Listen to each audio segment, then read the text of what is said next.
Assalamualaikum warahmatullahi wabarakatuh. Perkenalkan, nama saya Jendri Durizaldi. Saya dari kelas pemasaran KS2 di Dewantara PGRI Jombang.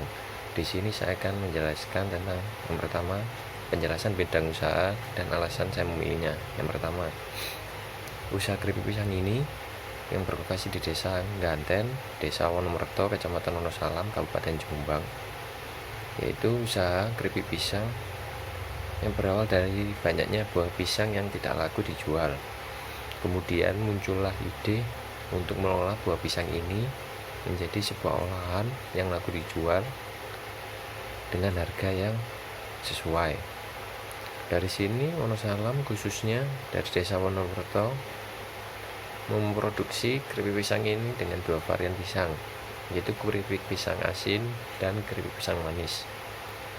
Dan saya memilih usaha ini karena merupakan salah satu produk pisang yang sudah lama dikenal, dan berbahan pisang ini bisa dimanfaatkan secara maksimum untuk menjadi peluang yang menjanjikan. Peluang usaha keripik pisang ini dapat diawali dengan modal yang sedikit dan dapat memperoleh hasil yang besar.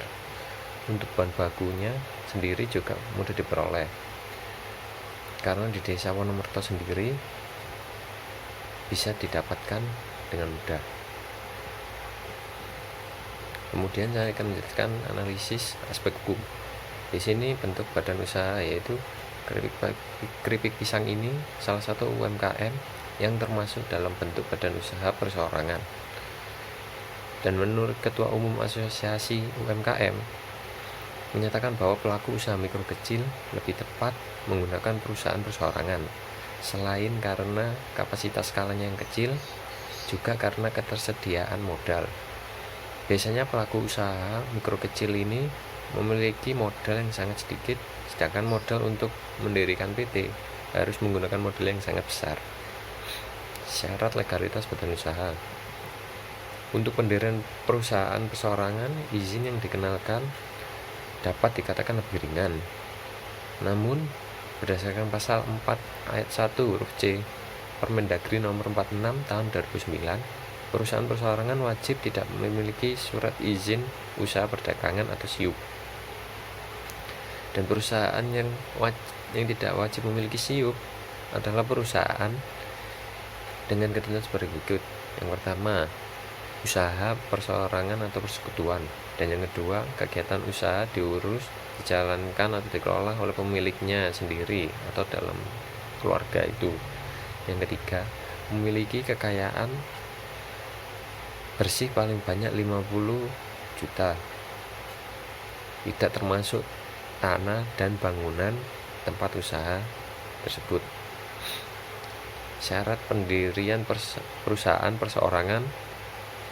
Dalam melakukan pendirian badan usaha perseorangan, hal-hal yang diperhatikan dan disiapkan oleh pelaku usaha diantaranya: pihak pertama yang hendak menjalankan kegiatan usaha, apakah merupakan seorang pribadi atau individu, atau pihak lainnya, baik keluarga, teman, ataupun kerabat. Dan yang kedua, pelaku usaha perlu menyiapkan pembukuan mengenai keadaan serta jumlah kekayaan yang dimiliki badan usaha saat ini. Dan yang terakhir, memperhatikan pelaporan keuangan perusahaan yang jelas dan terperinci, serta kepatuhan dan membayar pajak perusahaan. Syarat legalitas yang lain, poin-poinnya yaitu seperti perjanjian terhadap sewa tempat dan izin dalam mendirikan bangunan.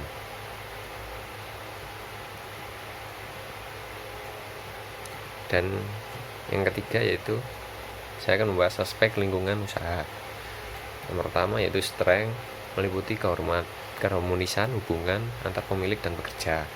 Dan yang kedua, kondisi modal yang relatif tercukupi. Yang ketiga, produk yang berkualitas. Dan yang keempat, harga keripik pisang yang relatif murah. Dan yang terakhir, yang kelima, letak usaha yang strategis. Selanjutnya, weakness. Yang pertama, penggunaan alat produksi yang masih sederhana, yaitu seperti alat press untuk kemasan keripik pisang, sedangkan untuk memotong pisang dilakukan dengan alat tradisional, yaitu pasrah. Dan yang kedua, daerah pemasaran masih terbatas untuk sementara ini dipasarkan hanya di daerah Wonosalam. Dan yang ketiga, pemasaran produk dengan cara menitipkan ke warung-warung atau ke toko-toko yang berada di daerah Wonosalam. Selanjutnya, opportunity. Yang pertama, adanya kredit bagi usaha yang ditawarkan baik dari pemerintah atau lembaga keuangan untuk industri juga merupakan peluang bagi meningkatkan modal kerja. Dan yang kedua, Kecamatan Wonosalam sebagai daerah tujuan wisata. Dan yang terakhir yaitu trade. Yang pertama, banyaknya pesaing. Dan yang kedua, barang substitusi tinggi yang membuat persaingan semakin bertambah ketika harga produk pengganti relatif lebih terjangkau dan biaya konsumen untuk beralih ke produk pun rendah. Dan yang terakhir, petani pisang bisa gagal panen karena faktor musim. Dan yang keempat yaitu membahas analisis aspek pasar dan pemasaran. Itu yang pertama, analisis pasar, yaitu keripik pisang ini sangat disukai oleh masyarakat karena memiliki rasa yang renyah dan enak dan juga memiliki dua varian rasa yaitu manis dan asin. Serta keripik pisang ini bisa diterima di masyarakat dengan harga yang relatif terjangkau. Market segmennya yaitu semua kalangan mulai dari anak-anak sampai orang dewasa.